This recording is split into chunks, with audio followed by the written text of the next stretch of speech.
এই দোয়াটা শিখে নেন, ইনশাআল্লাহ আপনার জীবনের সমস্ত সংকট কেটে যাবে।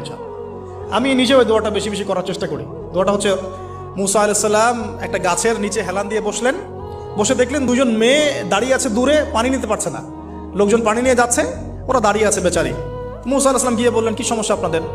তারা বললেন যে আমাদের বাবা অনেক বৃদ্ধ মানুষ, আমরা পানি নিতে পারি না যতক্ষণ না আমাদের কম পানি নিয়ে চলে যায়। তো মুসা আলাইহিস সালাম একটু বললাম না, ফিজিক্যালি খুব স্ট্রং ছিলেন, থাকে না বডি বিল্ডার, সামনে গিয়ে কথা বলে সরো পানি দিতে দাও, তখন মানুষ একটু মূল্যায়ন করে না। তো মুসা আলাইহিস সালাম এভাবে পানি নিয়ে দিলেন এবং বাছুরদেরকে পানি পান করালেন, করিয়ে গাছের নিচে এসে বসে আছেন।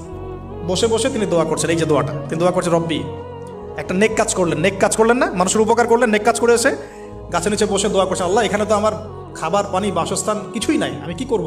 রব্বি ইন্নি লিমা আনজালতা ইলাইয়া মিন খায়রিন ফাকির, রব্বি ইন্নি লিমা আনজালতা ইলাইয়া মিন খায়রিন ফাকির।